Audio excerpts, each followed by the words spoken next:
الحمد لله. الحمد لله لا نحصي ثناء كما هو أثنى على نفسه. اللهم لك الحمد كما ينبغي لجلال وجهك وعظيم سلطانك. اللهم لك الحمد كله دقه جله سره علانيته أوله آخره صغيره وكبيره. اللهم لك الحمد حمدا خالدا مع خلودك دائما مع دوامك لا منتهى له دون علمك ولا منتهى له دون معصيتك.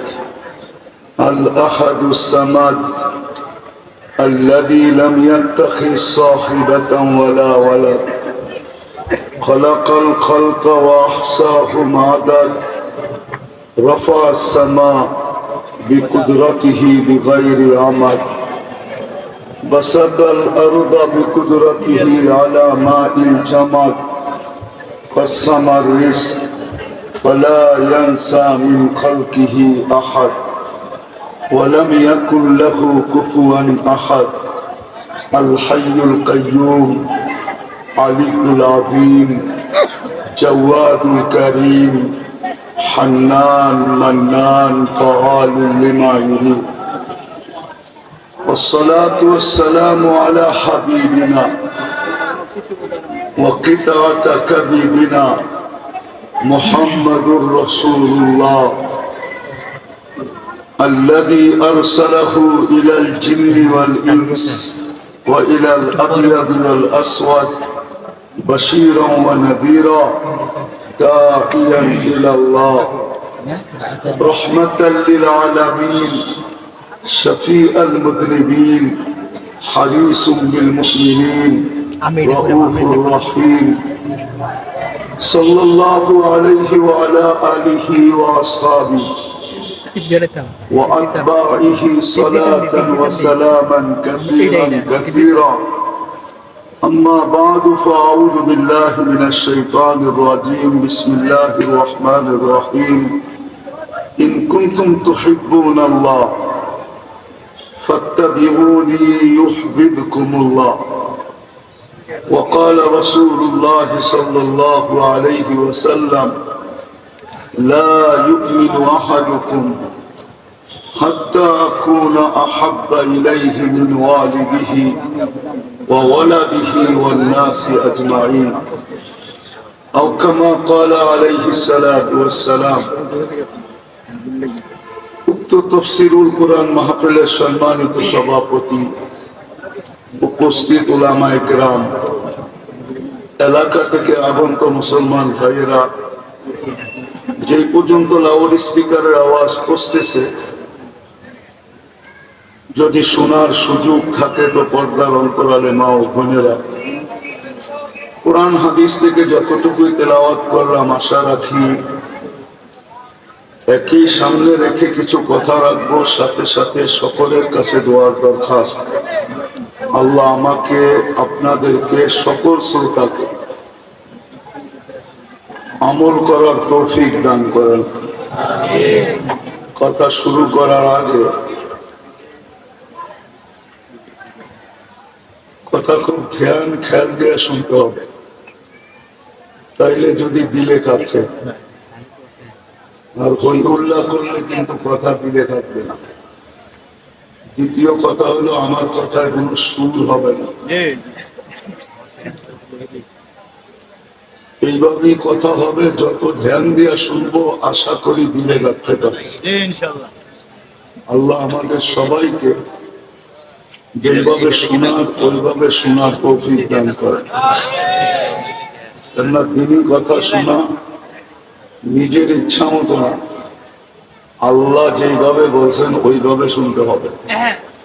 আল্লাহ কোরআনে বলেন ফাস্তামিউ, দিলের কান দিয়া শুনে, আনসিতু, চুপচাপ শুনো, তারপরে রেজাল্ট আসবে, ফল আসবে। লাআল্লাকুম তুরহামুন, নিঃসন্দেহে আল্লাহ আমাদের উপরে রহমতের চাদর বিছাবেন বা রহমতের চাদর দ্বারা ঢেকা দিবেন। এই জন্য শোনার যে নিয়ম, ওই শোনার মতো শুনবে, তাইলেই আশা করি দিলে থাকবে। যা হোক মেরে দোস্ত,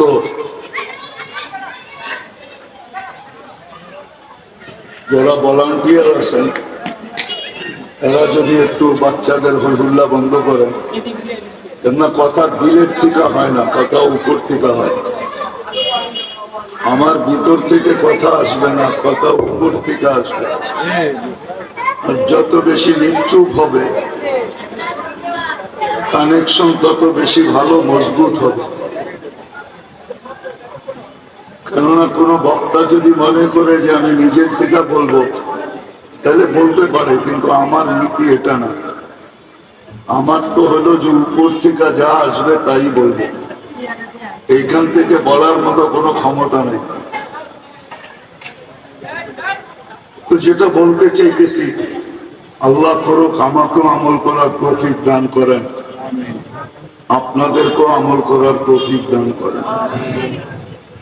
যে আল্লাহ আমাদেরকে নিজের বিশেষ রহমতের মাধ্যমে উম্মতে মুহাম্মদী হিসাবে অন্তর্ভুক্ত করলেন। আল্লাহর বিশেষ রহমত না হলে, বিশেষ একক নির্বাচন না হলে আমরা উম্মতে মুহাম্মদী হওয়ার সুযোগ ছিল না। কোরআন এটাই বোঝায়, একমাত্র আল্লাহর বিশেষ রহমতের মাধ্যমে, বিশেষ করুণার মাধ্যমে, বিশেষ অনুগ্রহের মাধ্যমে, বিশেষ দয়ার মাধ্যমে, বিশেষ স্নেহ বা মায়ার মাধ্যমে, বিশেষ ভালোবাসার মাধ্যমে আল্লাহ আমাদেরকে উম্মতে মুহাম্মদীর অন্তর্ভুক্ত করছেন। নাইলে উম্মতে মুহাম্মদী হওয়ার সুযোগ আমাদের ছিল না। কিতাবে পাওয়া যায় বহুত নবী চোখের পানি পর্যন্ত ঝরাইছেন,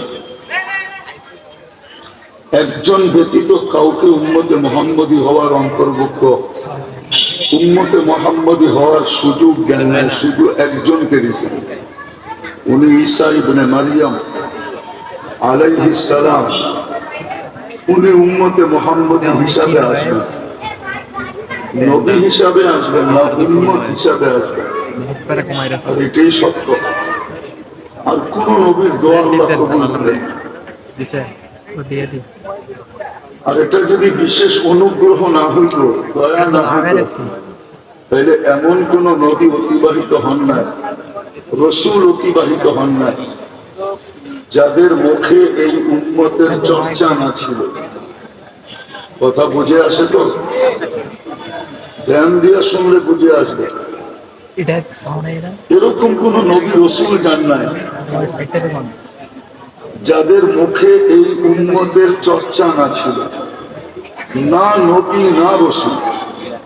প্রমাণ হিসাবে বলতেছি, কোরআন বলে মাসালুহুম ফিত তাওরাত ওয়া মাসালুহুম ফিল ইনজিল। আমাদের আলোচনা তৌরাতেও ছিল, ইনজিলও ছিল। বোঝা গেল আসমানি সমস্ত কিতাবে ছিল, বোঝা গেল সমস্ত নবীর মুখে মুখে ছিল।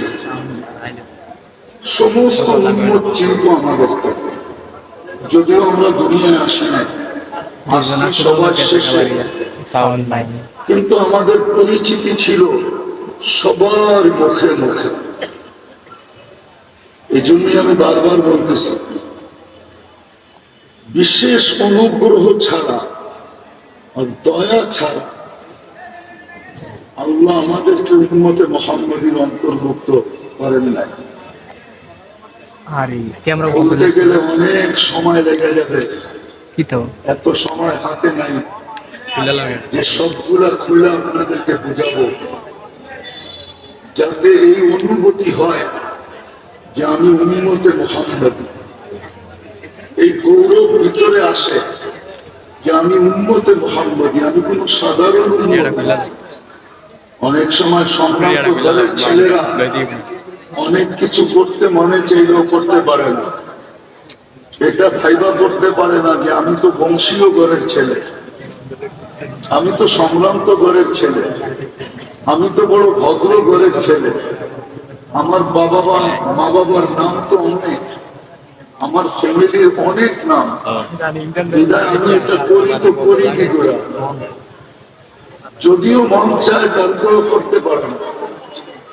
এইরকম দৃষ্টান্ত আছে না নাই? আমরাও জানি না যে আমরা কোন উম্মত। এই জন্যই কথা শুরু এটা যে আল্লাহ আমাদেরকে বড় মায়া, বড় স্নেহ, বড় আদর, বড় যত্ন, বড় কৃপা,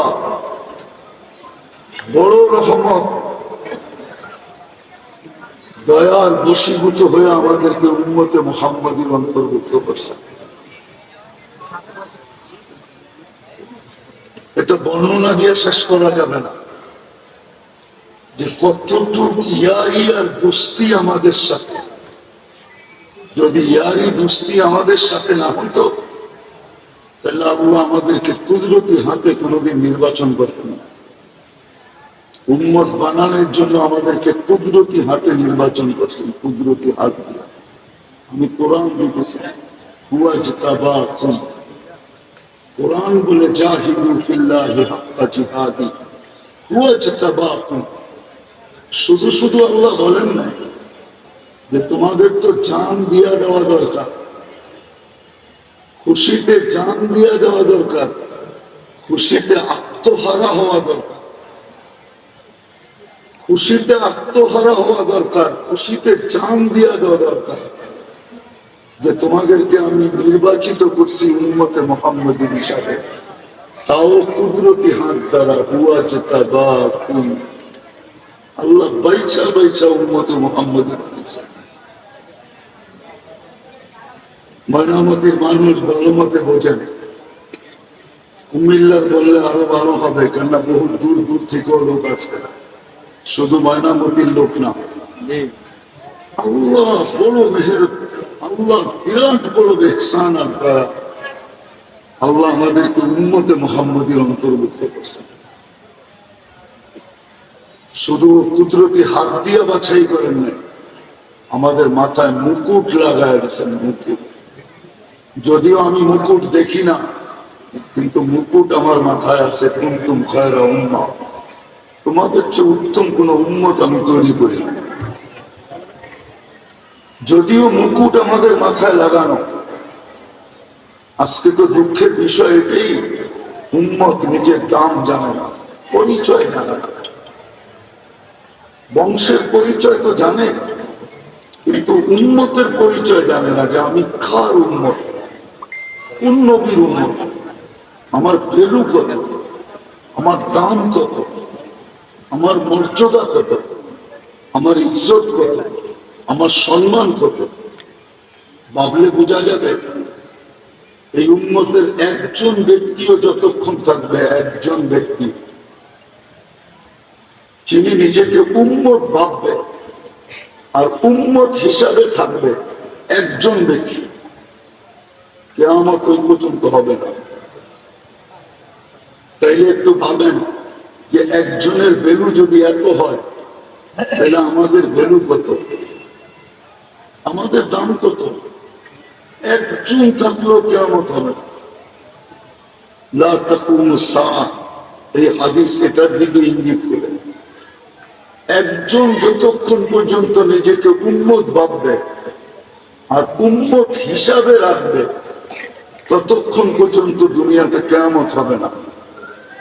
বাকি সমগ্র লোক যদি খোদার দ্রোহী হয়, খোদা বিরোধীও হয়, আল্লাহর বিরোধিতাও করে, তারপর আল্লাহ সবাইকে পালবে।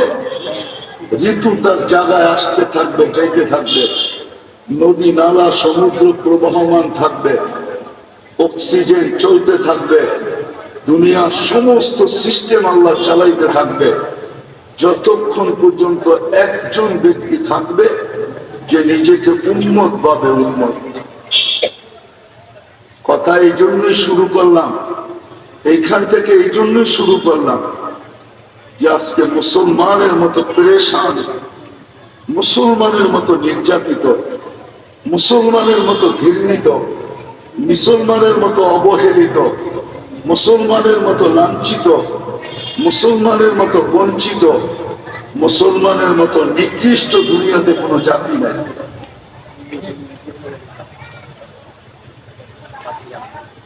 মুসলমানের মতো পেরেশান কোন জাতি নেই, সবাই পেরেশান। একক জীবনও পেরেশান, সাংসারিক জীবনও পেরেশান।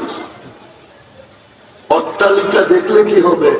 কুমিল্লাতেও কিছু অট্টালিকা পাওয়া যায়, গ্রামগঞ্জে কিছু অট্টালিকা পাওয়া যায়, কোটি কোটি টাকা খরচ করে বাড়ি বানাইছে অট্টালিকা।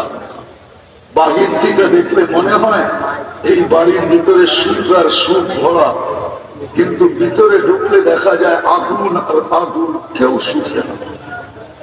সত্য তো না? ভুল বললাম? কেউ সুখে না। বাকি বর্তমান প্রেক্ষাপট দেখলে তো এটা মনে হয় যে মুসলমানের থেকে মনে হয় কুকুরও উত্তম। আজকে 30 দিন হতে চলল, ফিলিস্তিনে যতগুলো মানুষকে বোমাইরানি হত্যা করা হয়েছে, শহীদ করা হয়েছে, এতগুলো কুকুরকে যদি এক জায়গায় বোমাইরা মারা হতো, তাইলে মনে হয় প্রাণীবাদীরা চিৎকার দিতে দিতে আকাশ বাতাস সব কাঁপায়া ফেলত। প্রাণীবাদী ছিলেন, প্রাণীবাদী, পরিবেশবাদী, প্রাণীবাদী ছিলেন। হ্যাঁ, আজ পর্যন্ত ব্যাপারে ওদের একটা নিউজ পাবেন না, নেটেও পাবেন না, কোন পত্রিকায়ও পাবেন না যে দুনিয়ার কোন প্রাণীবাদীরা একত্রিত হয়ে এই নিউজ দিছে যে এতগুলা মানুষকে রাতের অন্ধকারে বোমাইরা মারা হলো কেন। বলুক আপনাদের নেতাজি, আছে নাকি কোন পত্রিকায়? তাইলে প্রাণীবাদীরও ভাবে যে মুসলমান কুকুরের যে নিকৃষ্ট, এটা বললে কিছু আসে যায় না। কেন আমরা এত নিকৃষ্ট?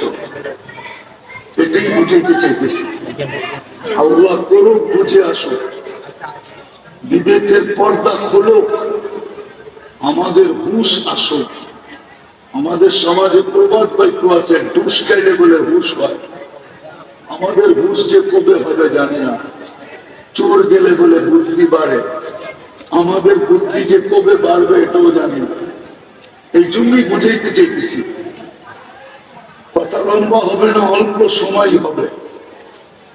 যাকে আল্লাহ কুদরতি হাত দিয়ে মুহাম্মদুর রাসূলুল্লাহ সাল্লাল্লাহু আলাইহি ওয়াসাল্লামের উম্মত বানাইলেন, দয়ার বশীভূত হইয়া, মায়ার কারণে, দয়ার কারণে, স্নেহের কারণে, ভালোবাসার কারণে আইসেন না। বলতে চাইতেছি যুবকরা রাত না হয়ে যায়। এখানে যুবক আছে, অনেক যুবক যারা মাঝে মাঝে ভাবে যদি জীবনে একবারও আমাকে লেখা পাঠাইতো যে I.U, তাইলেও মনে হয় আমার মনটা শান্ত হতো, ঠিক না? আপনারা বোঝেন না, যুবকরা বুঝে পেয়েছে। যদি জীবনে একবার আমাকে লেখা পাঠাইতো I.U, আরে বলো না, বোঝো না? না বুঝে না, মনে হয় ফিডার খায়, ঠিক না? হ্যাঁ, I.U, তাইলেও মনটা কি হইতো? শান্ত হইতো, ঠিক না? অথচ আল্লাহ এই উম্মতকে ঘোষণা দিয়া বলতেছে, ইন্নী লাকা মুহিব্বা, উম্মতে মুহাম্মদী, তোমাদেরকে আমি ভালোবাসি। আমি হাদিস দিলাম, আল্লাহ বলে আমি ভালোবাসি, ইন্নী লাকা মুহিব্বা, আমি তোমাকে ভালোবাসি। ফাবি হুব্বি কুল্লি মুহিব্বা, তুইও তো একটু আমাকে ভালোবাসা দেয়। আল্লাহর অনুরোধ, এত দয়া করলাম তোর উপরে, মাঝে মাঝে বাপও তো ছেলেকে বলে, হায় হায় ছোট ছিলি, তোকে লালন পালন করলাম, লেখাপড়া শিখাইলাম, চাকরি বাকরি হইল, সব বিয়ে শাদী করাইলাম, কিন্তু তুই বল কি আমার জন্য কি করবি? আল্লাহ তো সূরা আর-রহমানে এটাই বলে একটু পর পর 96টা নেয়ামতের কথা বইলা বলে, ফাবিআইয়ি আলাই রাব্বিকুমা তুকাজ্জিবান। এটার তর্জমা হয়তো উলামায়ে কেরাম আরেক রকম করবে, যে আল্লাহ কোন কোন নেয়ামতকে অস্বীকার করবে তুমি। এটাই পারফেক্ট শাব্দিক তর্জমা, কিন্তু আমার কাছে আরেকটা তর্জমা আছে। আমি বলি, আল্লাহ জিজ্ঞাসা করে, তোকে তো 96টা নেয়ামত দিলাম, তুই আমাকে কি দিলি বল? তোকে তো এটা দিলাম, তুই আমাকে কি দিলি? তোকে তো এটা দিলাম, তুই আমাকে কি দিলি? তোকে তো এটা দিলাম, তুই আমাকে কি দিলি বল?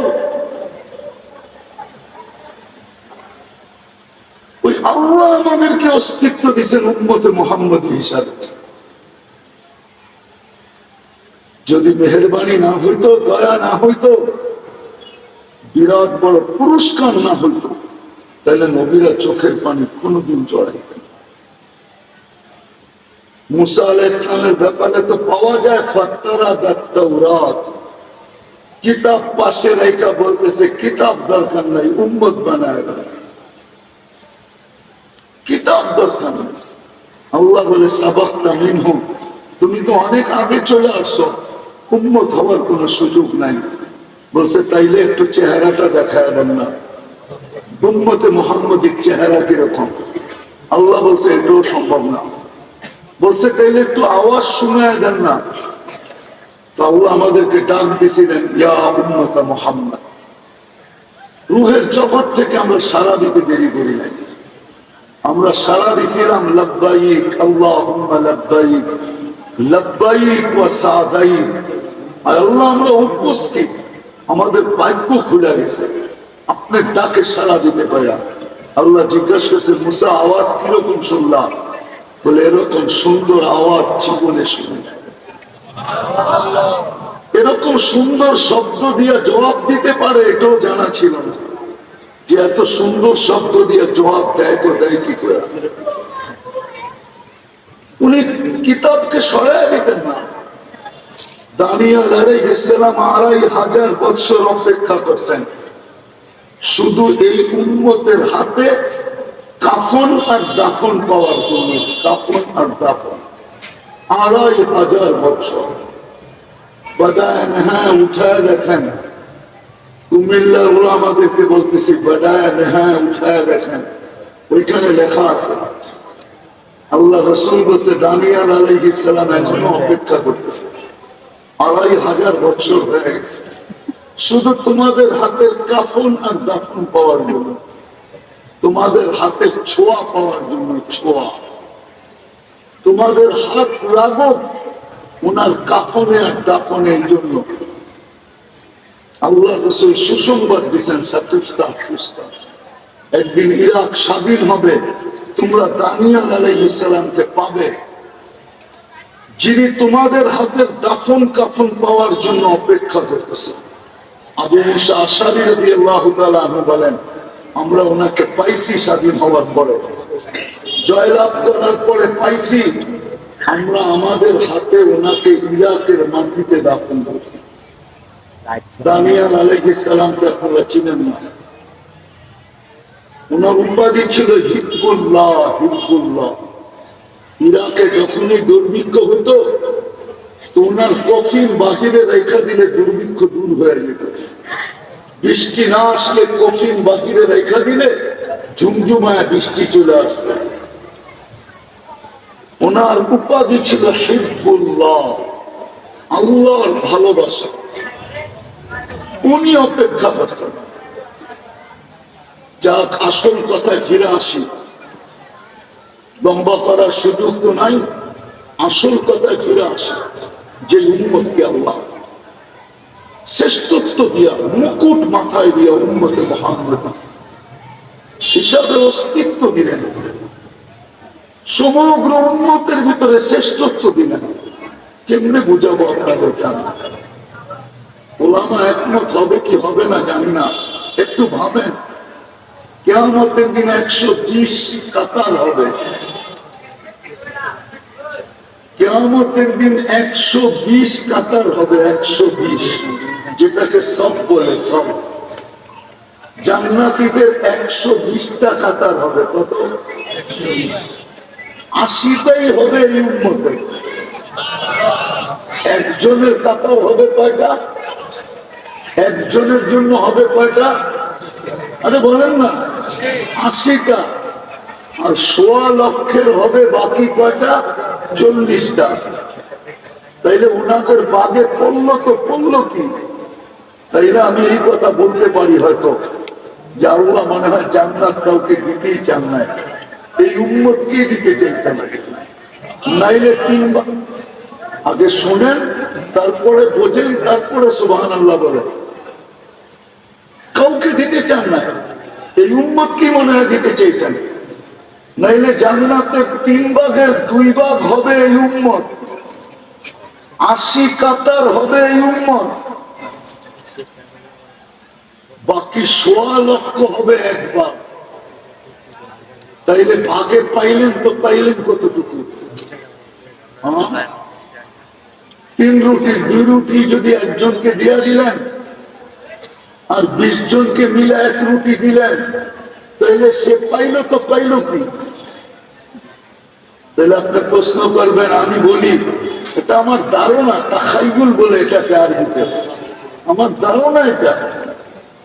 এটুকু দিচ্ছেন এই জন্য যে নবীরা যেন আঙ্গুল না উঠায় যে সবই একজনকে দিয়া দিলেন। তাহলে আমাদেরকে নবী বানায় পাঠাইলেন কেন? রসুল বানায় পাঠাইলেন কেন? কিতাব দিলেন কেন? উলুল আজমি মিনার রসুল দিলেন কেন? তো আল্লাহ এক ভাগ সবাইরে ভাগ করে দিচ্ছেন যাতে প্রশ্ন না হয়। আপনার ভ্যালু কত? দাম কত? ইজ্জত কত? সম্মান কত? কুদরতি হাতে নির্বাচিত, মাথায় মুকুট। কুনতুম খায়রা উম্মাহ শুহাদা আলান নাস। কিয়ামতের দিন আল্লাহ নিজের পক্ষে আমাদেরকে সাক্ষী হিসাবে দাঁড় করাবে। আল্লাহর পাশে দাঁড়াবো আমরা, আল্লাহর পাশে। এই উম্মত কিয়ামতের মাঠে দাঁড়াবে না, ইল্লা মাশা আল্লাহ। হ্যাঁ, যে হতবাগা হইল সে দাঁড়াইতে পারবে, কিন্তু যে উম্মত হইল সে মাঠে দাঁড়াবে না। সে তো আল্লাহর পাশে স্টেজে দাঁড়াবে, স্টেজে। আমি বলি নাই, সুফিয়ানে সৌরি রহমতুল্লাহ, জালালউদ্দিন সুয়ুতি রহমতুল্লাহ আলাইহি ওনার কিতাবে লেখছেন, এই উম্মত আল্লাহর পাশে স্টেজে দাঁড়াবে, স্টেজে। বুখারীর হাদিস এটাকে ইঙ্গিত দেয়। নূহ আলাইহিস সালামের উম্মতকে যখন আল্লাহ জিজ্ঞাসা করবে, তো উম্মত বলবেন নূহ নামের আমাদের কাছে কেউ আসে না।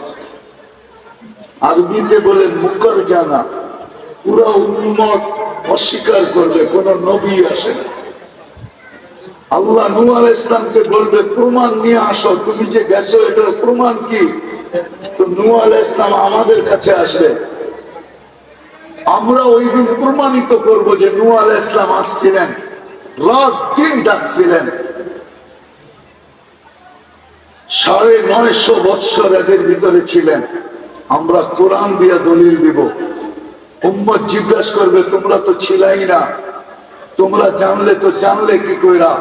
তো আমাদের প্রত্যেক নারী পুরুষ বাচ্চা কোরআন খুলে দেখায় দিবে, এই যে দেখ আল্লাহর কালাম, সূরা নূহ পড়ে শোনায় দিবে। ওই উম্মত আজকে সবচেয়ে বেশি নিকৃষ্ট। রাগ হয়ে যায় না, মুহাম্মদুর রাসূল নাম শুনলে তো চোখ চুমা দিয়া চোখে লাগান বটে। আমি বিরোধিতা করতেছি না, আমি বুঝানোর জন্য বলতেছি। আপনি লাগান, আমি বিরোধিতা করি না, এটা নিয়ে আমার কোনো মন্তব্য নাই, কিন্তু বুঝানোর জন্য বলতেছি যে আল্লাহ উম্মত হিসাবে অস্তিত্ব দিল। শুধু এতটুকু মুখে বলি আমি ভালোবাসি, এতটুকুই কি যথেষ্ট? আজকে মুসলমান নির্যাতিত কেন, এটাই বুঝাইতে চেয়েছি। সবকিছু থাকা সত্ত্বেও আমরা পেরেশান কেন? প্রত্যেকটা বাড়ি এক একটা বিশাল বড় বড় শোরুম। শোরুম বুঝাইতে পারি না। যেই বাড়িতে ঢোকেন আসবাবপত্রে এক একটা শোরুমকে হার মানায় দেয় না, মানায় না। এক একটা শোরুমকে হার মানায় দেয়। তারপরও পেরেশান কেন? তারপরও অসুখী কেন? সুখী না কেন? সন্তান যখন ছিল না তখন সন্তান নাই বলে অসুখী ছিল। সন্তান যখন হইল, হওয়ার পরে অসুখী কেন? বাচ্চা ছিল বুঝলাম অসুখী, বড় হলে সুখী হবে। বাচ্চা তো বড় হইল, এখনো অসুখী কেন? আমাকে বুঝান। আমি যুক্তি বিশ্বাস করি। এখনো অসুখী কেন? যুবক বাচ্চা ছিল তো অসুখী ছিল বুঝলাম, যৌবন পাওয়ার পরে অসুখী কেন? কোন যুবক হাত উঠায় বলতে পারবে যে আমি ফুল সুখী? একজনও তো সুখী না। অথচ এত দামি যৌবন পাইল, তারপরও সুখী না কেন? দেখি আপনাদের অভিমত কি। এক যুবকের এক যৌবন যদি এক পাল্লায় রাখা হয়, আর সমগ্র জগতের সম্পদ যদি আরেক পাল্লায় রাখা হয়, যৌবনের দাম বেশি না সম্পদের দাম বেশি? যৌবন। একমত? কে কে একমত? দেখি হাতুটায় বলেন তো দেখি। তাহলে সমগ্র জগতের সম্পদের থেকে যদি যুবকের যৌবন দামি হয়, তাহলে সে যৌবন পাওয়ার পরে সুখী হইল না কেন? আমাকে যুক্তি দিয়ে বোঝা, কেন সে সুখী? মা বাবা পাওয়ার পরেও কেন সুখী না? 6 মাস পর পর অ্যান্ড্রয়েড সেট পরিবর্তন করে নতুন নতুন ভার্সন নেয়, তারপরও সে সুখী না কেন? দামি দামি বাইক নিয়ে চলার পরেও সে সুখী না কেন? একজন বলুক এখানে যুবক যে আমি যেমন চাই তেমন হয়, আমি সুখী, আমার জীবনে কোনো অভিযোগ নাই, কেন? অথচ আমি দেখাইতেছি এক কাপড়ে দুইজনের জীবন। কয় কাপড়ে? কয়জনের জীবন? স্বামী স্ত্রী দুইজনের জীবন এক কাপড়ে। কয় কাপড়ে? স্ত্রী পড়লে স্বামীর উলঙ্গ, স্বামী পড়লে স্ত্রী উলঙ্গ। স্ত্রী স্বামীকে বলতেছে আমি কিন্তু জান্নাতি। বলছে তুমি জান্নাতি কি কইরা? এক কাপড়ে দুইজনের জীবন, সবরের জীবন চলতেছে। মুখে তো দূরের কথা, মনেও কোনোদিন অভিযোগকে জায়গা দেয় না। অভিযোগ বোঝেন? যে তুমি আরেকটা কাপড় আনো না কেন? তুমি যে আনো না এটার জন্য অভিযোগকে মুখে তো দূরের কথা, মনেও জায়গা দেয় নাই। চাহিদা মনে তো দূরের কথা, মুখে কোনোদিন রাখি নাই। সত্য তো? স্বামী বলতেছে অবশ্যই সত্য। বলছে সবরের জীবন চলতেছে, আল্লাহ রসুলের ওয়াদা সবরের বিপরীতে জান্নাত দিবে, বিদায় আমি জান্নাতি। তো স্বামীর চেহারাটা মলিন হয়ে গেছে। স্ত্রী গালে চিমটি কেটে বলতেছে তুমিও জান্নাতি। বলছে আমি কি করে জান্নাতি? আমার মতো স্ত্রী পেয়ে কি শুকরিয়া আদায় করো না? বলছে পাগলি, একবার দিনে 100বার করি, 100বার। বলছে শুকুরের বদলাও জান্নাত, তুমিও জান্নাতি। ফুর্তি আমাদের জান্নাতে হবে, জান্নাতে জান্নাতে। আজকে তো আমাদের ঘরগুলো শোরুম। কুমিল্লার বহুত ঘর পাওয়া যাবে, কুমিল্লার কোন সুপার মার্কেটেও এত জিনিস নাই যত তার ঘরের ভিতরে আছে, যত দেশের আছে। শুধু বাংলাদেশের জিনিস না, দুনিয়ার ওই প্রান্তের জিনিস পর্যন্ত তার ঘরে আছে। তারপরও যা দেখবেন অভিযোগের অভাব নাই। তারপরও যা দেখবেন চাহিদার অভাব নাই, তারপরও যা দেখবেন দুইজন দুই খাটে ঘুমায়, এক খাটে ঘুমায় না।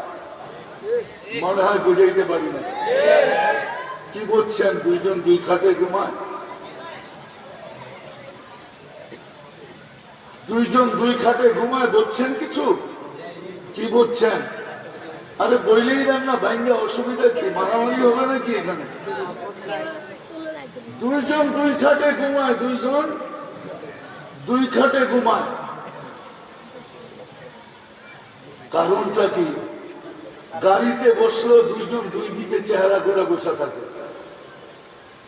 রিক্সায় উঠলো দুইজনের দুই দিকে চেহারা থাকে। মাঝে মাঝে দেখি তো আমরা রাস্তায় চলি, চেহারা দেখে বোঝানো যায় যে দুইজনের ভিতরে মিল নাই। নাইলে তো একজন আরেকজনের কাঁধের ভিতরে মাথা রেখা ঘুমায়া যেত। ও তো ডাইনে মাথা রেখা ঘুমায়া গেছে, ও বামে মাথা রেখা ঘুমায়া গেছে, একজন আরেকজনের থেকে দূরত্ব। তো বুঝানোর উদ্দেশ্য যাকে আল্লাহ উম্মতে মুহাম্মদী বানাইল, এত দয়া দ্বারা, এত মায়া দ্বারা, এত স্নেহ দ্বারা, এত ভালোবাসা দ্বারা, এত রহমত দ্বারা, এত কৃপা দ্বারা, ওই মানুষটা আজকে কেন নির্যাতিত? ওই মানুষটা কেন আজকে, ওই উম্মত কেন আজকে নির্যাতিত? ওই উম্মত কেন আজকে নিষ্পেষিত? ওই উম্মত কেন আজকে ঘৃণিত, অবহেলিত, লাঞ্ছিত, বঞ্চিত, সবচেয়ে নিকৃষ্ট? ওই উম্মতের জীবনে সুখ নাই কেন? শান্তি নাই কেন? সুখ শান্তিহীন জীবন কেন? চেহারা ভালো দেখলে কি হবে? জামা ফকফকে দেখলে কি হবে? প্রত্যেকের ভিতরে আগুন জ্বলতেছে। স্বামী স্ত্রী নিয়ে সুখী না, স্ত্রী স্বামী নিয়ে সুখী না, মা বাবা সন্তান নিয়ে সুখী না, সন্তান মা বাবা নিয়ে সুখী না, ভাই বোন নিয়ে সুখী না, বোন ভাই নিয়ে সুখী না। আমি আপনাদেরকে বুঝাইতে চাইতেছি, ওয়াজ তো আমার পরে চিন্তা আসবে, করবে। আত্মীয় আত্মীয় নিয়ে সুখী না, প্রতিবেশী প্রতিবেশী নিয়ে সুখী না,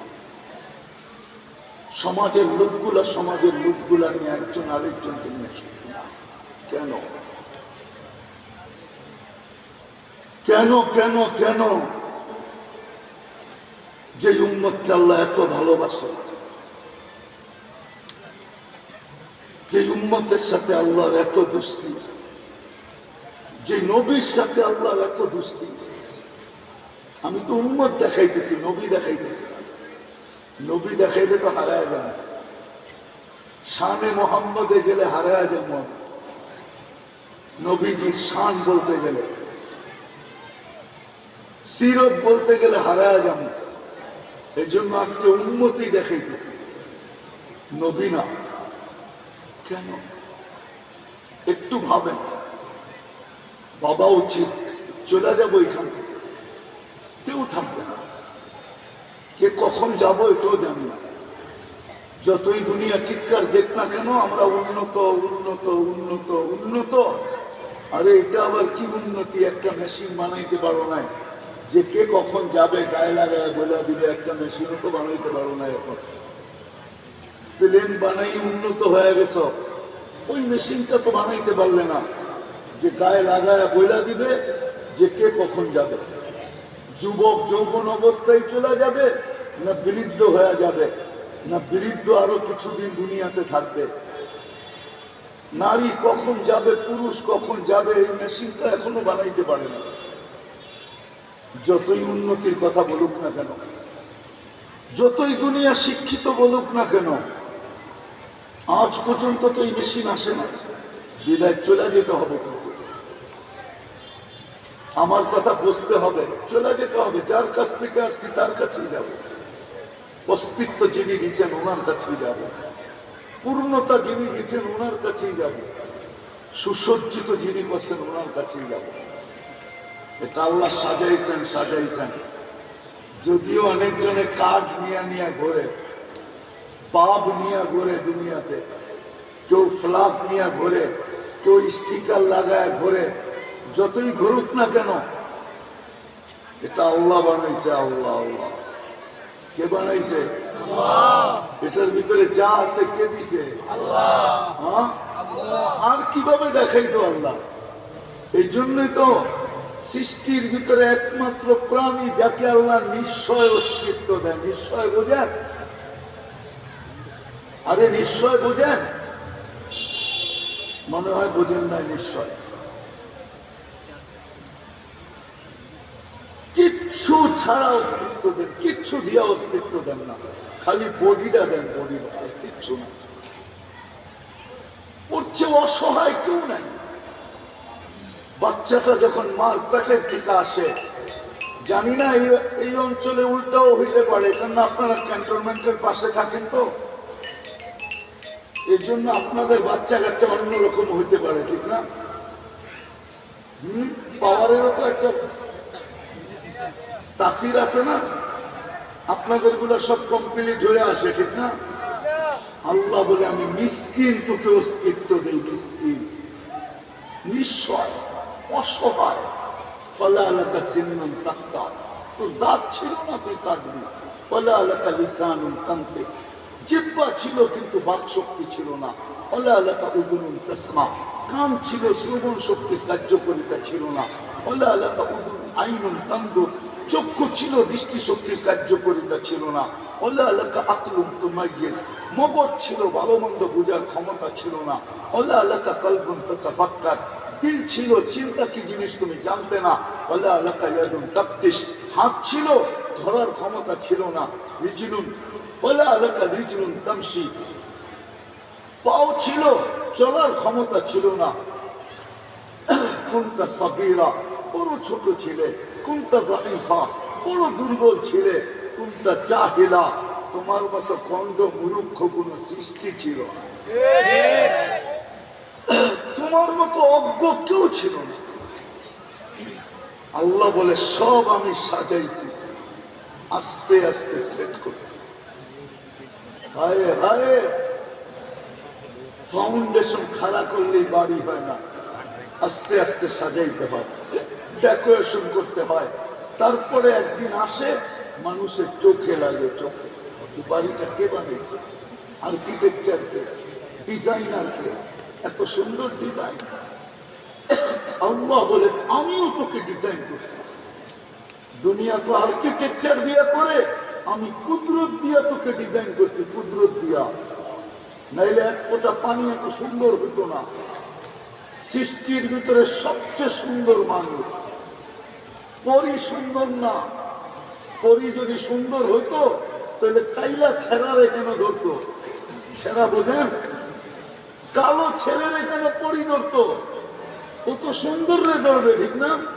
ও সুন্দরী ধরবে সুন্দরকে, ঠিক না? ও কাইলারে ধরলো কেন? পরি সুন্দর না, মানুষ সুন্দর। পরীর গঠন, ফেরেশতার গঠন সুন্দর না, মানুষের গঠন সুন্দর। গঠন বোঝেন? হ্যাঁ, নইলে আল্লাহ কসম খাইতেন না, ওয়াত্তিন ওয়াসাইতুন ওয়াতুরি সিনিন ওয়া হাদাল বালাদিল আমিন লাকাদ খালাকনাল ইনসানা ফি আহসানি তাকবীর। আল্লাহ চাই কসম খায়া বলতেছে, মানুষ তোর চেয়ে সুন্দর গঠন আমি কাউকে দিই। হরিণের চক্ষু নিয়ে যতই কবিতা লেখেন না কেন, মানুষের চোখের গঠনই সবচেয়ে সুন্দর। এর চেয়ে সুন্দর গঠন আল্লাহ কাউকে দেন না। যে মানুষটাকে আল্লাহ এত সুন্দর রূপ দিলেন, গঠন দিলেন, কুদরতি হাতে সাজাইলেন, তারপরেই তো অভিযোগ করেন, নাইলে কোনোদিন করতেন না। কুতিলাল ইনসানু মা আকফারা, ও মানুষ তুই অকৃতজ্ঞ হলি তো হলি কি করে? তোর মতো বিবেক তো আমি কাউকে দেই নাই, তোর মতো বুদ্ধি তো আমি কাউকে দেই নাই, তোর মতো বিদ্যা দ্বারা তো আমি কাউকে সাজাই নাই। এই তিনটা রত্ন তো তোকে দিলাম, তারপরও তুই অকৃতজ্ঞ হস্ত হস কি করে? কোরআন তো চিৎকার দেয়, ইয়া আইয়ুহাল ইনসান মা গাররাকা বিরাব্বিকাল কারীম। ও মানুষ, ও উম্মতে মুহাম্মাদী, তোদের জন্য তো সবকিছু লুটায় দিলাম, তারপরও তুই আমার বিরুদ্ধে ব্যস্ত যাস কি করে? আমার থেকে বিমুখ হস্ত হস কি করে? আজকে সমগ্র মুসলমান আল্লাহ থেকে দিল। কোরআন কোনদিন চিৎকার দিত না, সব আমাদের পায়ে লুটায় দিছে আল্লাহ। লুটানো বোঝেন? সব আমাদেরকে দিয়ে দিছে। কথা দেখাবো আপনাকে আমি অল্প সময়। হুয়াল্লাযী খালাকা লাকুম মা ফিল আরদি জামিয়া। উলামা বলুক না আল্লাহ কি বলতে চাইতেছে। দুনিয়ায় যা দেখিস, যা উপরে আছে, যা এর ভিতরে আছে, সব তোদের জন্য তৈরি, তোদের জন্য। গ্যাস কারো বাপে মাটির নিচে রেখা যায় না, আল্লাহ তৈরি করছেন, আপনি উঠাইয়া দেখছেন তেল আল্লাহ রাখছে, আপনি গৌরব করেন, ঠিক না? তেল কে রাখছে? হ্যাঁ, গ্যাস কে রাখছে? সোনা কে রাখছে? হীরা কে রাখছে? সব সম্পদ কে রাখছে? আপনি তো পাইতে দেরি, পাপ দেখাইতে দেরি করেন না, ঠিক না? শিক্ষিত শিক্ষা পাইতে দেরি, বাবারা হইতে দেরি হয় না। কোনদিন ভাবে না আমাকে শিক্ষা কে দিল, কোনদিন ভাবে না। যদি ভাবতো সাধারণ মানুষের থেকে শিক্ষিত মানুষগুলা বেশি সবার যুক্তি তো এটাই বলে। হ্যাঁ, ভুল বলতেছি? শিক্ষিত মানুষগুলো কিন্তু মসজিদে সময় বেশি দেওয়া দরকার ছিল, পদস্থ মানুষগুলাকে তো মসজিদে সময় বেশি দেওয়া দরকার ছিল, আল্লাহ আল্লাহ বেশি করা দরকার ছিল, সারাদিন তসবি হাতে রাখার দরকার ছিল। ওতে যদি জিজ্ঞাসা করতো আপনি এত তসবি করেন কেন, তুই কি দেখিস না আমার কাঁধে স্টার কয়টা? এই স্টার তো আল্লাহই দিছে আমাকে, আমি তসবি করবো না তো করবে কে? তুই কি দেখোস না আমার কামরার সামনে পদবি কি লেখা? আমি আল্লাহ আল্লাহ করবো না তো করবে কে? আল্লাহই তো আমাকে এই পদবিতে বসাইছেন। ইউইসু মাইয়াশা ওয়ায়ুযিল্লু মাইয়াশা ইউতিল মুলকা মাইয়াশা ওয়ায়ানজিউল মুলকা মাইয়াশা। ওর তো তাসবিহ আরো বেশি পড়া দরকার ছিল, কিন্তু ও তো মসজিদ পশ্চিমও চিনে না। মাঝে মাঝে তো এয়ারপোর্টে দেখি কাউকে জিজ্ঞাসা করলে কেবলা কোন দিকে, ও কেবলা চিনে না। পশ্চিম জিজ্ঞাসা করলে তারপরে চিনে, ও কেবলাই চিনে না, কেবলা কাকে বলে। আবার মাঝে মাঝে জিজ্ঞাসা করে কেবলা আবার কি, হোয়াট ইজ কেবলা। আবার ইংলিশে জিজ্ঞাসা করে, মনে করছে মোল্লা তো কিছু বুঝবো টুঝবো না, মেরা দেই একটা, দেখি কি করে। কিন্তু এটা তো আর জানে না যে এটা কোন কয় নম্বর মোল্লা, 22 নম্বর মোল্লা, এটা তো আর জানে না। আমি তো 1 নম্বর হুজুর না, 22 নম্বর হুজুর। সারা দুনিয়া ঘুরা শেষ করে ফেলছি, তারপরে বলতেছি আর কি আপনাকে কেবলা চিনে না। বিশ্বাস হয় না? কি হুজুরের বিশ্বাস হয় না? হ্যাঁ, বাস্তব না অবাস্তব বলতেছি? ওর তো সবার আগে কেবলা চিনন দরকার ছিল। ওকে মেধা কে দিছে? ও যে বিসিএস করলো, কে দিছে? এই মেধা কে দিছে? কেউ বিসিএস করলো। ওর এই মেধা কে দিছে যে ও ডক্টরেট করলো? ওকে এই মেধা কে দিছে ও পিএইচডি করলো? ওকে এই মেধা কে দিছে ও বিদ্যাসাগর হলো? কে দিছে? আমার কথা অযৌক্তিক হলে আপনার জুতা আমার গাল। কে দিছে এই মেধা? ওর বাড়িতেও তো সন্তান আছে, একমার পেটের থেকে আসছে। আরেকজন বিসিএস 17 বার দিয়ে ফেল করছে, ও বিসিএস এ পাশ করলো, ওকে মেধা কে দিল? একমার পেটের থেকেই তো আসলো, এক জায়গার থেকেই তো দুধ খাইল, কিন্তু মেধার ডিফারেন্স হলো কেন? আল্লাহ দিছে, এই জন্য ডিফারেন্স। যদি দুধের থেকে মেধা হইতো তাহলে সবগুলোর মেধা একরকম হইত। বিশ্বাস হয় না? যা কথা লম্বা ছড়ে যেতেছে। আজকে ওই মুসলমান নির্যাতিত হওয়ার কথা না, অসুখী হওয়ার কথা না। কোরআন তো বলে হায়াতান তাইয়্যিবা, যাকে আমি উম্মতে মুহাম্মদী বানাইছি ও কোনোদিন অসুখী হইতে পারে না। কোরআন তো বলে হায়াতান তাইয়্যিবা, তোকে আমি সুখ দিব, যাকে উম্মতে মুহাম্মদী বানাইছেন। কোরআন তো বলে তুই অনিরাপদ হইতে পারিস না, তোকে তো আমি নিরাপদ চাদর দিয়ে ডাইকা রাখবো। তুই নিরাপত্তাহীন হবি, তুই নির্যাতিত হবি। নির্যাতিত মানুষ কখন হয়? যখন নিরাপত্তাহীন হয়, তখনই মানুষ নির্যাতিত হয়। যখন নিরাপত্তার বেষ্টনীর ভিতরে থাকে, তো তখন কাউকে কেউ নির্যাতন করার সুযোগ পায় না। কোরআন তো বলে উলাইকা লাহুমুল আমান, তোকে আমি নিরাপত্তার চাদর দিয়ে ঢেকে রাখবো। মুসলমান আজকে এত পেরেশান শুধু দুটা রুটির জন্য। আমাকে তো চিনাইতে হবে না, আমি আমেরিকাতে শত না হাজার মানুষ চিনি, কুমিল্লা তো আছে, আমি চিনি।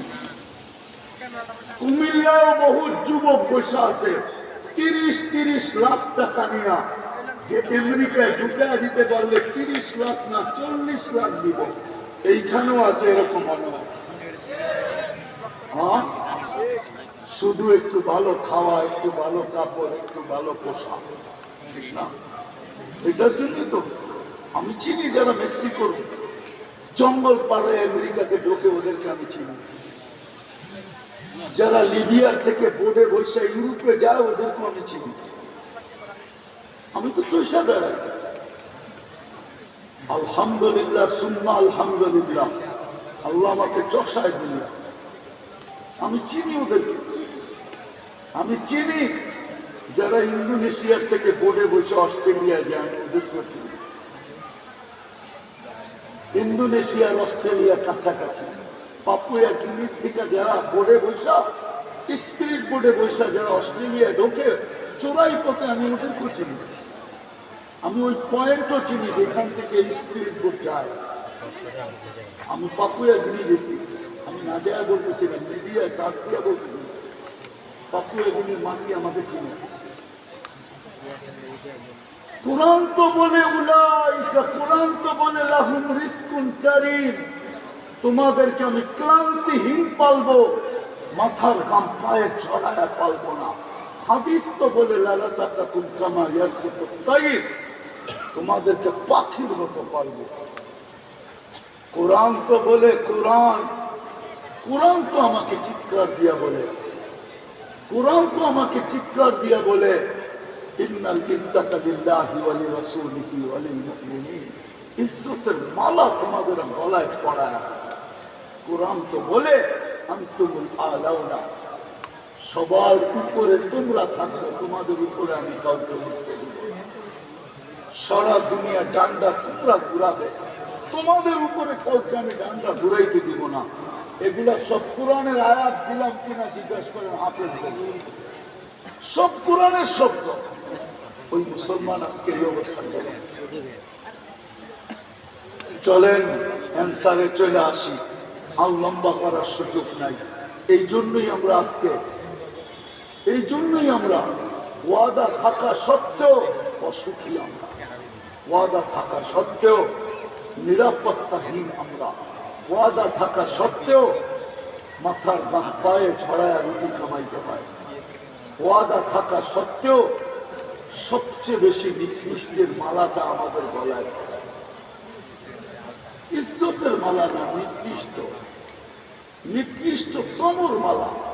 যতই ফুল দিয়া সাজান না কেন, ফুলের মালা আমাদের গলায় নেই, ফুলের মালা আমাদের গলায় নেই। কারণ শুধু একটাই, আর কোনো কারণ নেই। উম্মত হিসাবে জন্ম নিলাম তো বটে, অস্তিত্ব নিলাম তো বটে, কিন্তু উম্মত হিসাবে জীবনটা কাটাই না, এতটুকুই কারণ। আজকে আমরা উম্মত হিসাবে জন্ম নিছি বলে, মোহাম্মদই বলি বটে, শুধু মুখে বলি মোহাম্মত করি, মুখে ওই কথাই সত্য। গুগল মে ঈদ, মুখ মে শেখ করি। কুমিল্লার মানুষ রাত হয়ে যায়, একজন যুবক এখানে নাই। যুবকরা সারা দিন যখনই চুল কাটার দরকার হয়, ঘন্টার পর ঘন্টা টাকা খরচ করে নেটে চুলের স্টাইল দেখতে থাকে। কখনো দিন পার হয়ে যায়, কখনো সপ্তাহ পার হয়ে যায়, তারপরে নেটের থেকে চুলের স্টাইল কি বলে স্ক্রিনশট দেয়, তারপরে যে সেলুনে চুল কাটে জিজ্ঞাসা করে নেবে। একজনও এখানে নাই যে রাসূলুল্লাহ সাল্লাল্লাহু আলাইহি ওয়াসাল্লামের আদর্শ মতো চুল কাটে। আল্লাহ রাসূলের আদর্শ মতো একজনও চুল কাটে নাই। যতবার চুল কাটছে, যেই কজন বিয়ে করছি আজ পর্যন্ত একজনও হুজুরের কাছে জিজ্ঞেস করে নাই।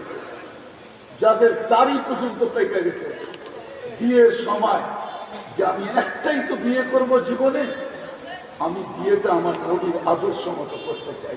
হুজুর আপনি আমাকে একটু বলে দেন আল্লাহ রসুলের আদর্শ মতো আমি বিয়ে কিভাবে করব, যাতে কিয়ামতের দিন আমার হাত পাতার সুযোগ হয়, যেদিন দেখা হবে ওই দিন যেন আমি সামনে দাঁড়ায় বলতে পারি কিচ্ছু তো করতে পারি নাই, বিয়েটা আপনার আদর্শ মতো করছিলাম, আপনি আমাকে কি দিবেন দেন না। একজনও তো এখানে নেই। আমার কান্না আপনারা বুঝবেন না, আমি ভিতর থেকে কাঁদতেছি, আমি যুবকদের পায়ে ধরতেছি, আমি মা বোনদেরকে বুঝাইতে চাইতেছি, একজনও তো পাওয়া যাবে না পুরা কুমিল্লায়। আরে হুজুরের মেয়েও পাওয়া যাবে না যে বাসর রাত্রে ফাতেমার সাজে সাজছে। ফাতেমার সাজ কি কিতাবে লেখা নেই? না লেখা নেই। হুজুররা কি বলে লেখা নেই? লেখা নেই। ফাতেমার সাজ কি হারায় গেছে? ফাতেমা কিভাবে সাজছিল বাসর রাত্রে? তাইলে তো কিয়ামতের দিন সুযোগ হইতো ফাতেমার জানলার নিচে দাঁড়ানো, যদি জিজ্ঞাসা করতো তুই কোত্থেকে আসলি, তুমি কে, বলে আমি যেই হই না কেন আমার বাসর রাতের সাজটা আপনার মতো ছিল, আমাকেও জানলার নিচে নিয়ে চলেন না জান্নাতে। যুবকও তো কিয়ামতের দিন হাত পাততে পারতো, কি কিছু তো করতে পারি না, চুলটা আপনার আদর্শ মতো কাটতাম, আমাকে কি বুঝেন দেন না। আজকে মুসলমান নির্যাতিত হয়েছে, সব আছে ঘরে কিন্তু সুখ নাই, শুধু এই কারণে। যদিও কোরআন বলে হায়াতান তাইয়্যিবা, যদিও কোরআন বলে হায়াতান তাইয়্যিবা, আজকে মুসলমান নিরাপদ না। সবচেয়ে বেশি নিষ্পেষিত, সবচেয়ে বেশি নির্যাতিত, সবচেয়ে বেশি নিরাপত্তাহীনতায় ভুগতেছে মুসলমান। নিজের দেশে থেকে নিরাপত্তাহীনতায় ভুগতেছে, শুধু কারণ এটা যে আমরা উম্মত হিসাবে জন্ম নিলাম তো বটে, কিন্তু উম্মত হিসাবে বাস করতেছি, উম্মত হয়ে বাস করতেছি না। ওই হাদিস সত্য হয়ে গেছে, দয়ার নবী যিনি আরো সে যে উম্মত বলেন না, আরো সে আরো সে আরো সে, কেন আরো নূরের জগৎ। 70,000 পর্দার ওই পাশ থেকে মুসা আলাইহিস সালামকে তাজাল্লি দিয়েছিলেন। ফখররা মুসা সারিফা, উনি দূরে যায় পড়ছেন, 40 দিন বেহুশের মতো ছিলেন, 40 দিন। অথচ কাবা কাউসাইন আদনা এরকম পাশাপাশি বসা ছিলেন আরো। সুম্মা দানা ফাতাদাল্লা, একবারে কাছে হয়ে গেছেন, একবারে কাছে। ওই নূরের জগতে হারায় যাওয়া দরকার ছিল, কিচ্ছু মনে থাকা নাই দরকার ছিল। যেরকম একটা উদাহরণ দিলে বুঝে আসে কিনা, উদাহরণটা ঠিক হবে না, তারপর বুঝার জন্য দিতেছি। দীর্ঘ সময় পরে যখন সন্তান আসে বিদেশ থেকে, প্রবাস থেকে, তো মা দেখার সাথে সাথে বাকশক্তি হারায় যায়, শুধু কাঁদতে থাকে। 2-10 মিনিট পরে বাকশক্তি ফিরে আসে। ছেলে যতই চিল্লাইতে থাকুক, মা তোরটা তো কুরকুলেই চলে আসলাম, কাঁদিস কেন, কিছু বল না। মা বাকশক্তি হারায় ফেলে। উচিত ছিল আল্লাহর কাছে বসা, সবকিছু হারায় যাওয়া, কিন্তু সব হারাইছেন, উম্মত হারান নাই। উম্মত নাইলে আপনি আয়াত আত্মাহিয়াতের ভিতরে পড়েন কি করে, ওয়ালা ইবাদিল্লাহিস সালিহিন, এটা তো নবীজি সংযুক্ত করছেন, আল্লাহ তো না। আল্লাহ তো বন্ধুর উপরে সালাম পাঠাইছেন, আসসালামু আলাইকা আইয়ুহান নবী, আল্লাহ তো সালাম দিছেন, কিন্তু বন্ধু উম্মত বলেন না ওইখানে যায় যে আমার উপরে সালাম হলে হবে কি, আমার উম্মতের উপরে যদি না হয়, আমি উম্মত ভুলি তো ভুলি কি কইরা। এই চেয়ারে উম্মত যদি না ওঠে তাইলে আর উঠবে কোন চেয়ারে? এই জায়গায় যদি উম্মত শরিত না হয়, তার আচরণ হবে কোথায়? এরকম কাছে হব কখন? এরকম পাশে বসবো কখন? এরকম নৈকট্য আর পাবো কখন? বিদায় উম্মতকে ভুলা যাবে না। তখনই বলছে ওয়ালা ইবাদিল্লাহিস সালিহিন, আমার উম্মতের উপরও বলেন আমার উপরে না, আমার উন্নতের উপরও বলে। ওই নবী বলতেছেন, ওই নবী একদিন আসবে, আনা বারিকুম মিনকুম ফাকুম বুরাআ মিনকুম। তোমরা আমার ইজ্জত রাখো না, আমিও তোমাদের দাঁড় ছাড়বো না। মনে হয় আমার শব্দ বোঝেন না। তোমরা আমার ইজ্জত রাখো না, আমিও তোমাদের দাঁড় ধারবো না। আনা বারিকুম মিনকুম ফাকুম বুরাআ মিনকুম। ইবনে হাজার আসকালানী রহমতুল্লাহ এই হাদিস লেখছেন, মুনাব্বিহাতে ইবনে হাজার, পাইলে কিতাব পড়ে নিয়ে ওই কিতাবে এই হাদিস লেখা আছে, সায়াতি আলা উম্মতি জামান ইউহিব্বুনা খামসা ওয়া ইয়ানসাউনা খামসা ফাআনা বারিকুম মিনহুম ওয়া হুম বুরাআ মিন্নি। এরা পাঁচ জিনিসকে ভালোবাসবে, পাঁচ জিনিস ভুলে যাবে, তখন এরা আমার ইজ্জত রাখবে না, আমিও এদের দাঁড় ছাড়ব। আল্লাহ চিৎকার দিয়ে বলে, বন্ধু আপনি যখন ধার ধারবেন না, তো আমারটাও আপনার উম্মতকে শোনায়া দেই। যেখানে মরে চায় এখানে যায় মরো, লা ইউবালি বিকুমুল্লাহু বালা। আমরা তোমাদের পরোয়া করি না। আজকে উম্মত হিসাবে জন্ম নিছি, কিন্তু উম্মত হিসাবে বাস করতেছি না। সত্য তো? হ্যাঁ, নাইলে যুবকের পোশাক এরকম হইতো কেন? মা বোনরা চুল খুলা ঘুরতো কেন? নেটে রেখা কেন কাপড় বানাইতো? হায় হায় হায়, নবীর তরিকা ছেড়া দিয়া, সুন্নত ছেড়া দিয়া আজকে উম্মত। সত্য তো এটাই ছিল, কিয়া ওয়াফা তুমে মুহাম্মদ সে তো হাম তেরে হ্যাঁ। আমার তো ঘোষণা ছিল, আমার বন্ধুর হইয়া দেখ না, আমি তোর হইয়া যাব। ये दुनिया क्या चीज है, ये जहां क्या चीज है, ये लोगो कलम तेरे हैं। दुनिया মশার পরের সমান দাম না, এটার কি জিনিস? সমগ্র জগৎ তোদের হাতে উঠায় দিয়া দিব। যদি জগৎ হাতে উঠায় না দিতেন, তাহলে টুকা দিয়া ভূমিকম্প দূর করলো তো দূর করলো কি করে? চিঠি দিয়া সমুদ্রকে পানি ছাড়তে বাধ্য করলো তো করলো কি করে?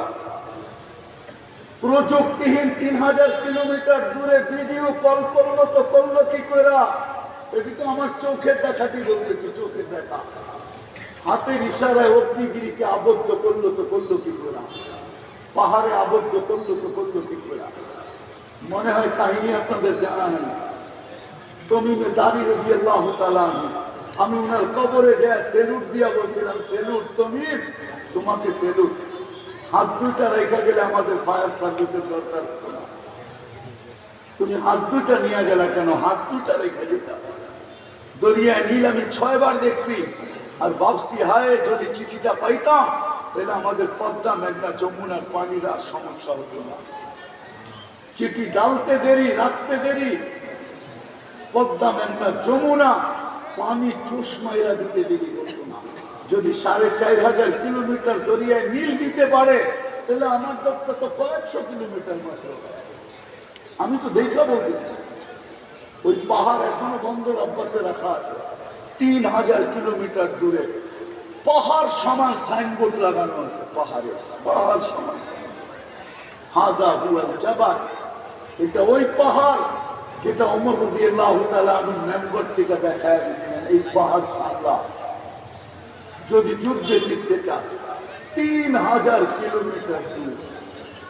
আমাকে তো চিনাইতে হবে না। আলহামদুলিল্লাহ, সুম্মা আলহামদুলিল্লাহ, হয়তো 2-4 হাজার সাহাবার কবর আমি দেখি নাই, বাকি সব দেখা যায়। কোরআন হাদিসে যত ঐতিহ্যময় জায়গা আছে, এই 2 চোখে দেখা শেষ। যত নবীদের জায়গা চিহ্নিত আছে, আলহামদুলিল্লাহ সুম্মা আলহামদুলিল্লাহ, সব এই 2 চোখে দেখা শেষ। এখন শুধু জান্নাতটা দেখতে চাই, আল্লাহকে দেখতে চাই,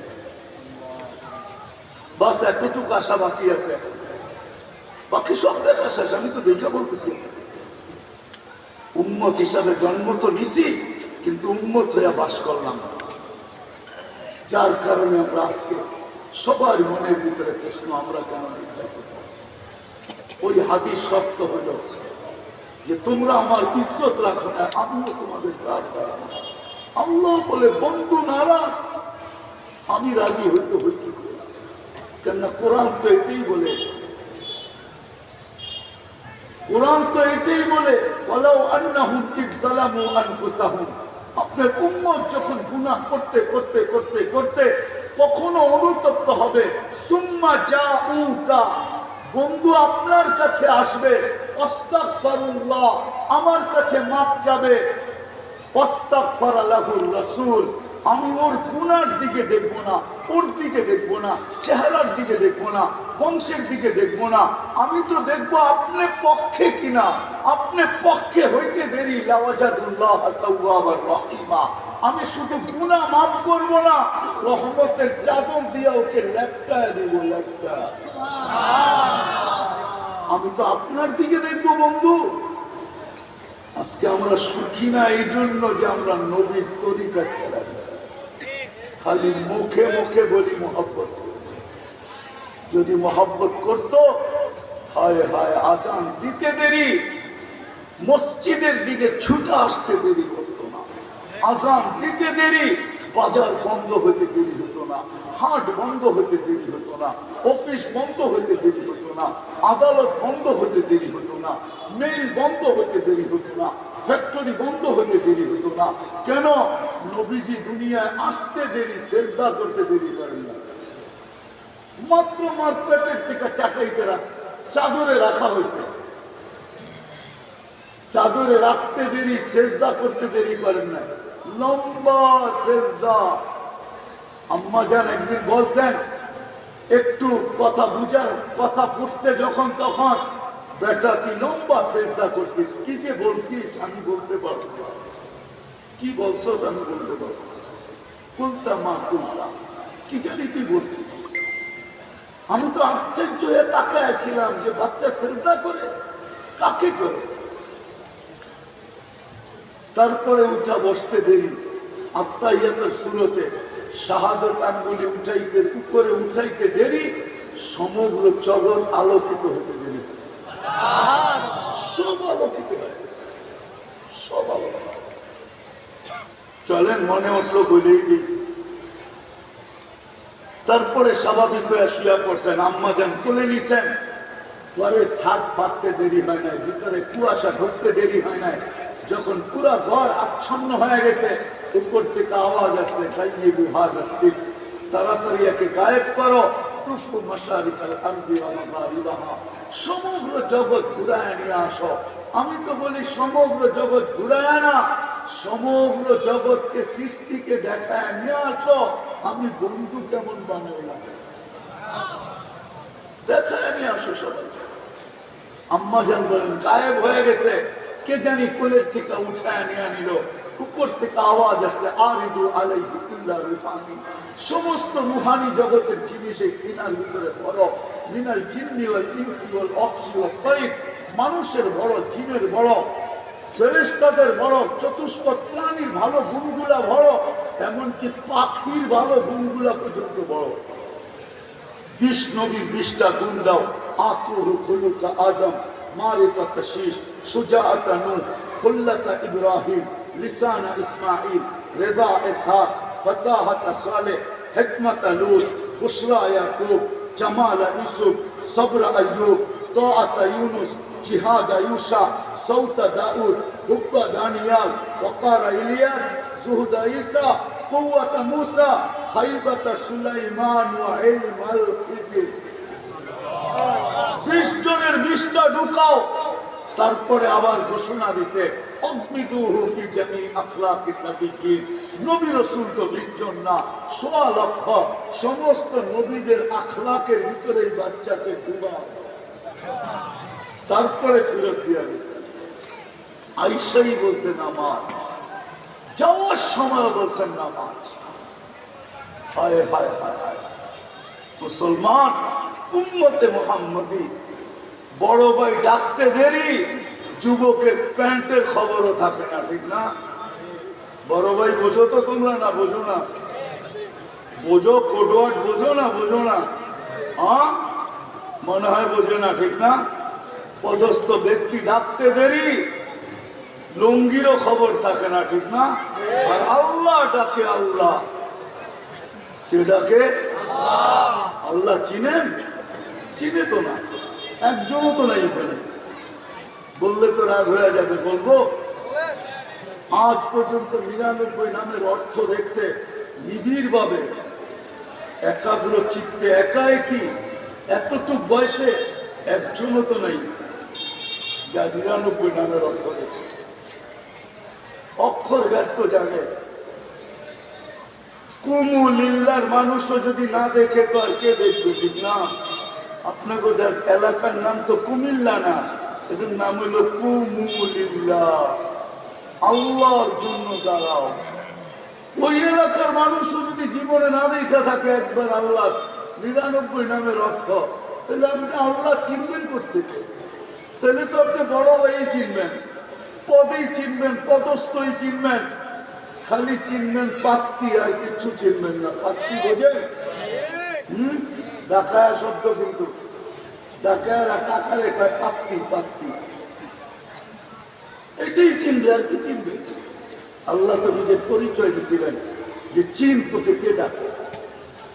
আল্লাহ তো শুধু ডাকলেন, 99 নাম দিয়ে পরিচয় দিয়েছিলেন আল্লাহ কে। তো আল্লাহ বলতেছে আমি রহমান, আমি রহিম, আমি মালিক, আমি কুদ্দুস, আমি সালাম, আমি মুকমিন, আমি মুহাইমিন, আমি আজিজ, আমি জব্বার, আমি মুতাকাব্বির, আমি খালিকুল বারিকুল মুসাব্বিরুল গফফারুল কাহ্হারুল ওয়াহ্হাবুর রাজ্জাকুল ফাত্তাহুল আলিমুল কাবিদুল বাসিতুল খাফিদুর রাফিউল মুইজ্জুল মুদিল্লুস সামিউল বাসীরুল হাকামুল আদলুল লতীফুল খবীরুল হালিমুল আযীমুল গফুরুশ শাকুরুল আলিমুল কবীরুল حفيظ المقيت الحسيب الجليل الكريم الرقيب المجيب الواسع الحكيم الودود المجيد الواعظ الشهيد الأطفل وكيل القدير المتين الوليد الحميد المحصي المبدي المعيد المحيي المميت الحي القيوم الواجد الماجد الواحد الأحد الصمد القادر المقتدر المقدم المؤخر الأول والآخر الظاهر والباطن الوالي المتوالي البر التواب المنتقم العفو الرؤوف مالك الملك ذا الجلال والإكرام المقسط والجامع والغني والمغني المانع الدار النافع النور الهادي البديع والباقي الوارث والرشيد الصبور جل جلاله আমি 99 পদের মালিক আল্লাহ। তারপরে তো আসেন বিদায়, আসেন মাথার থেকে পানি গড়ায় চলে গেলে কোনো লাভ হবে না। মালাকুল মউত বুকে হাত রেখা দিলে যুবক আর কোনো কাজে আসবে না। আজকে তোমার বড় দাম আছে যদি তুমি নিজেকে মুহাম্মদী বানাইতে পারো, মুহাম্মদী হিসাবে ফুটাইতে পারো। শুধু মুখে ভালোবাসা বললে চলবে না, এশক ভিন্ন জিনিস, এশক ভিন্ন জিনিস, এশক ভিন্ন জিনিস, এশক ভিন্ন জিনিস, এশক ভিন্ন জিনিস। ওলামা একমত হবে কিনা জানি না। হজ কি রোজার পড়ে না? হ্যাঁ, কয় মাস পড়ে? 2.5 মাস পড়ে, ঠিক না? আচ্ছা, রোজার পরে হজে রাখলেন কেন? হজ তো শীতও দিতে পারতেন, কেন রোজার পরে হজ জানেন? কেন রোজা রোজা না, রোজা হইল এশ। রোজা কি? রোজা রোজা না, রোজা কি? এশ। দেখাবো আমি, রোজা এশ। আল্লাহ খায় না, বন্ধ খায় না, খাওন দিয়ে দুনিয়া বড়া, খাস না কেন? আল্লাহ খায় না, কেমনে খায়? হুকুম দেয় নাই, কেমনে খায়? আল্লাহ খায় না, কেমনে খাই? হুকুম দেয় নাই, কেমনে খাই? এশক। আর এশক যখন হয়ে যায় না, তখনই আরেকটা কথা সত্য হয়, শিশিরে ভিজে না মাটি, বিনা বর্ষণে। চিঠিতে SMS এ ভরে না মন, আগেরটা যুবকরা করে বিবাহ, ঠিক না? SMS এ ভরে না মন, আগে তো কইতো চিঠিতে ভরে না মন বিনা দর্শনে। এখন তো চিঠি মিঠি নাই, এখন তো খালি SMS, ঠিক না? SMS এ ভরে না মন বিনা দর্শনে। আল্লাহ বলে এশক যখন হয়ে গেল, এখন দিদার ছাড়া তোর ভাল লাগবে না, বিদায় হজে চলে আয়, আমার ঘরে চলে আয়। এই জন্য রোজার পরে হজ,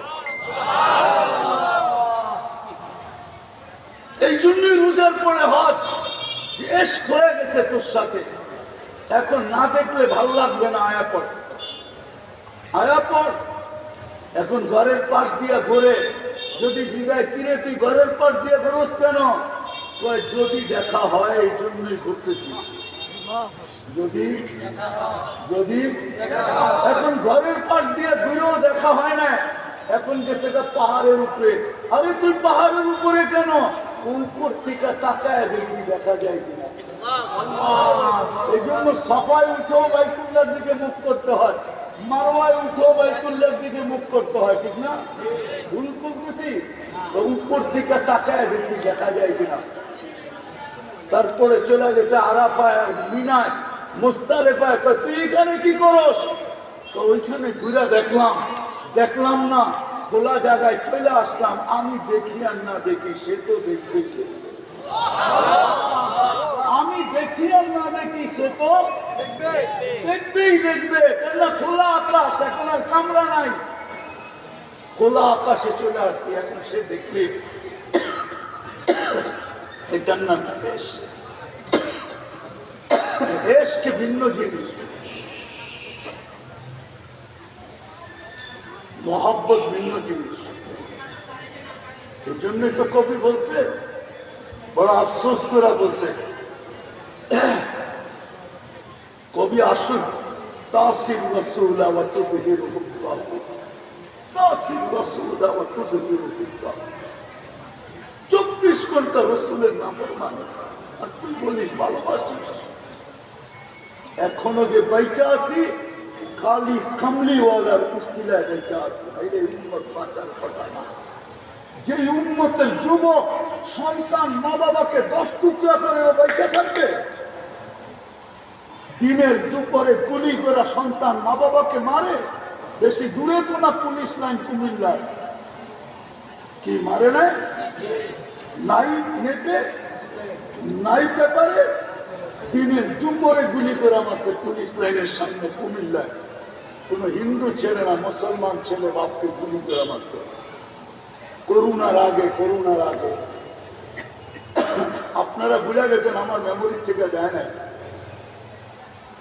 যে দেশে মা বৃদ্ধাশ্রমে, মুসলমান সন্তান মা বাবাকে বৃদ্ধাশ্রমে রেখে আসবে, ও ধ্বংস হয়ে যাওয়ার কথা। শুধু বাইচা আছি কালি কামলিওয়ালার কারণে। আপনি থাকবেন, আমি কি করে উম্মতকে সমূলে ধ্বংস করব? নাইলে 30 দিনের উপরে হয়ে গেল, চোখের পানি ঝরতে দোয়া করতে এখন পর্যন্ত কোন লক্ষণ দেখতেছি না। আবাবিল শুধু আকাশে ঘুরে বেড়ায়,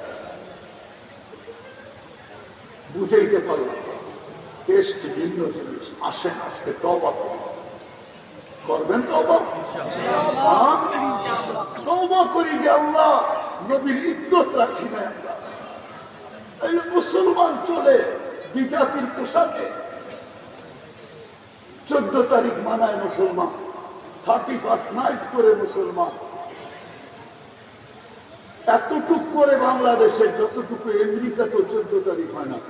জিজ্ঞাসা করেন যুবকদেরকে, কুমিল্লা তো ফুল নিয়ে মারামারি হয়, 14 তারিখ, ঠিক না?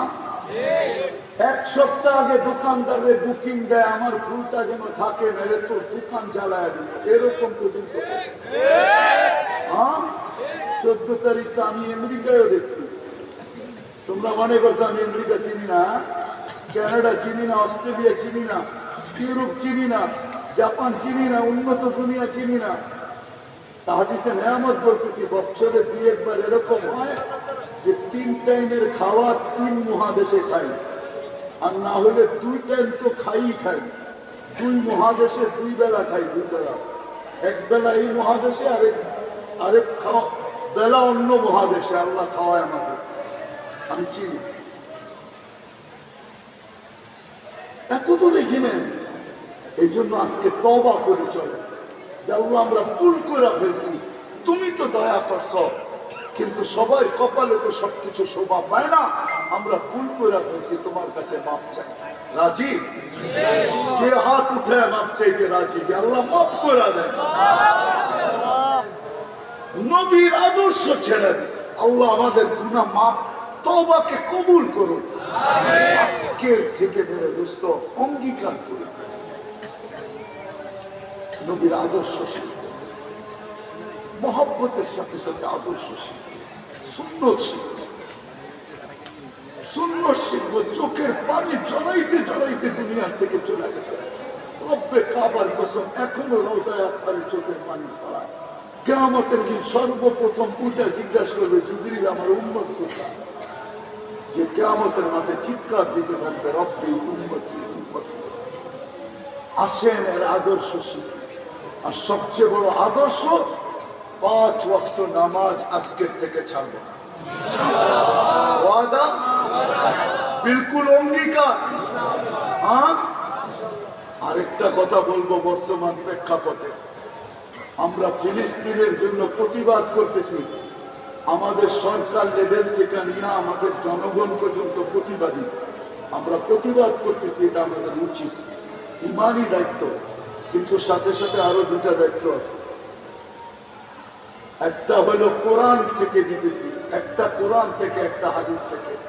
কোরআন বলে ওয়াস্তাইনু বিস-সাবরি ওয়াস-সালাহ, 2 রাকাত সালাতুল হাজত আমরা পড়ি ফিলিস্তিনের জন্য। পরে আল্লাহকে বলি, আল্লাহ প্রতিবাদ তো করতে পারতেছি, আর কিছু পারতেছি না, মেসেজটা কিন্তু তোমার কাছে দিয়া দিলাম, তুমি একটু দেখা রেখো, তুমি দেখা রেখো। অনেক সময় বলে না, আপনি মেসেজ দিয়া রাখেন, আমি খবর নেব। আমরা আল্লাহকে এতটুকু বলি, আল্লাহ মেসেজ দিয়া দিলেন, আপনি খবর নেন। 2 রাকাত সালাতুল হাজত পড়ি। কে কে পড়বো আজকে সেটা দেখি, ফিলিস্তিনের জন্য। আর দ্বিতীয় আরেকটা কথা, হাদিস থেকে, as-সাদকাতু তারুদ্দুল বালা। মুসলিম বিশ্বের উপরে এটার চেয়ে বড় কোনো মুসিবত নেই। ফিলিস্তিন খায়া খেলতে পারলে আমাদের কেবলা খায়া ফেলবে, বাইতুল মুকাদ্দাস খায়া ফেলবে। তারপরে আস্তে আস্তে খাবে, একবারে তো খাবে না, আস্তে আস্তে খাবে। এই জন্য এটার চেয়ে বড় মুসিবত কিছু নাই। আল্লাহ রাসূল বলে, সাদকা তারুদ্দুল বালা, as-সাদকাতু তারুদ্দুল বালা। আজকের থেকে ফিলিস্তিনের জন্য 1 টাকা সাদকা দেব, 1 টাকা। আমি পদ্ধতি দেখাইতেছি, 10 দিনেরটা 10 টাকা একবারে দিয়ে দেন, 30 টাকা উঠায় 30 দিনে দিয়ে দেন। যতদিন পর্যন্ত সমাধান না হবে আমি দিকে থাকবো। এরকম কে কে 1 টাকা সত্তা দিবেন দেখি? সত্য আমার শেষ কথা, আমাদের দেশে একটা পরিবেশ আছে, কিছু পরিবেশ আছে যার কারণে আমাদের দেশটা ঠিক আছে, নড়ে চড়ে পড়ে না, কোনো বিপর্যয় আজ পর্যন্ত হয় না। আমার বিশ্বাস কোনোদিন হবে না। আমি আমার দুনিয়া ঘুরে বলতেছি, আমার কাছে প্রমাণও আছে।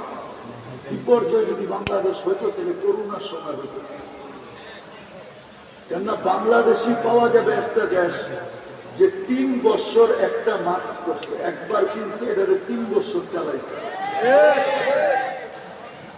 ঠিক না? অনেকজন তো কিনেই নেয়, বেশিরভাগ তো কিনেই নেয়, ঠিক না? হ্যাঁ, খালি বলছে কিনবো কেন, টেলিভিশনে এত বড় বড় দেখায়, নাকের ছিদ্র এত বড় না, এটা যাইব না। আবার যদি বলছে মুখ দিয়া যাইব, সারাদিন পান খাই, বিড়ি খাই, সিগারেট খাই, এটা খাই, সেটা খাই, চাবাইতেই থাকি, এটা যাইব কোন দিন, ঠিক না?